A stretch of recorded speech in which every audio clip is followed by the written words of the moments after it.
Makum বেদজান road বাইপাছৰ সমীপত oil পৰিবাহী pipe ফুটি অহৰহ খাৰুৱা তেল নিৰ্গত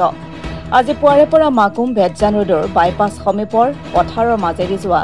অইল ইণ্ডিয়া লিমিটেডৰ অইল পৰিবাহী পাইপ ফুটি অহৰহ খাৰুৱা তেল নিৰ্গত হৈ চৌদিশে বিয়পি পৰা দেখা যায় ফলত স্থানীয় ৰাইজ শংকিত হোৱা পৰিলক্ষিত হয়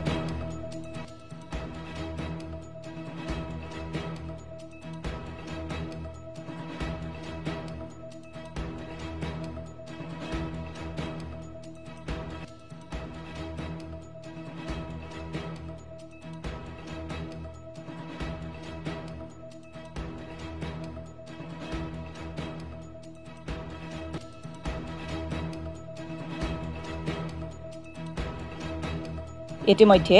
উক্ত স্থানত অইল কৰ্তৃপক্ষৰ বিষয়া কৰ্মচাৰী উপস্থিত হৈ ফাটি যোৱা পাইপৰ মেৰামতি কৰা হৈছে পাইপলাইনসমূহ প্ৰায় 1 ফুট মাটিৰ তলতে স্থাপন কৰাৰ বাবে এনেধৰণৰ ঘটনা সংঘটিত ঘটাৰ অভিযোগ কৰে স্থানীয় ৰাইজে লগতে এনে ঘটনাৰ পুনৰাবৃত্তি যাতে নঘটে তাৰ বাবে পাইপলাইনসমূহ 5 ফুট মাটিৰ তলত স্থাপন কৰিবলৈ অইল কৰ্তৃপক্ষলৈ আহ্বান জনাইছে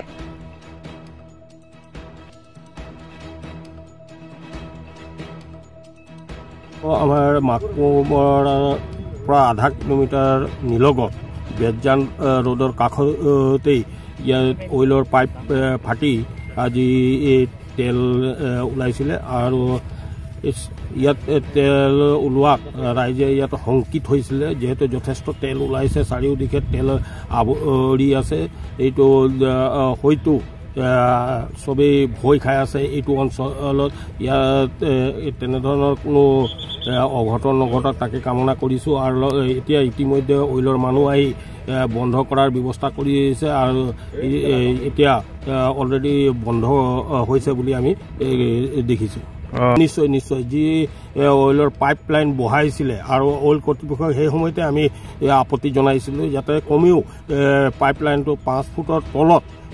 বহোৱাৰ ব্যৱস্থা কৰিব লাগে কিন্তু সেই সময়ত কোনো ধৰণৰ গুৰুত্ব নিদিয়াকৈ যিসকল কণ্ট্ৰেক্টাৰ ইয়াত কাম কৰিছিলে তেখেতসকলে 1 ফুটৰ তলতেই এই পাইপডাল লৈ যোৱাৰ কাৰণে আজি এনেধৰণৰ ঘটনা ঘটিব পালে আৰু যথেষ্ট এনেকুৱা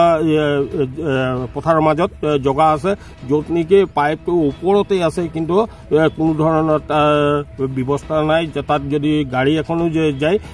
হয়তো ফুটাৰ সম্ভাৱনা থাকিব তেনেকুৱা এটা অৱস্থা হৈ আছে তো গতিকে আমি আহ্বান জনাইছোঁ অইল কৰ্তৃপক্ষক যাতে এই পাইপলাইনবিলাকো পুনৰাবৃত্তি যাতে এনেকুৱা ঘটনা নঘটক তাৰ কাৰণে সেই পাইপলাইনবিলাক চোৱা চিতা কৰি আৰু কমেও 5 ফুটৰ তলত বহোৱাৰ ব্যৱস্থা যাতে কৰে তাকে আমি কামনা কৰিছোঁ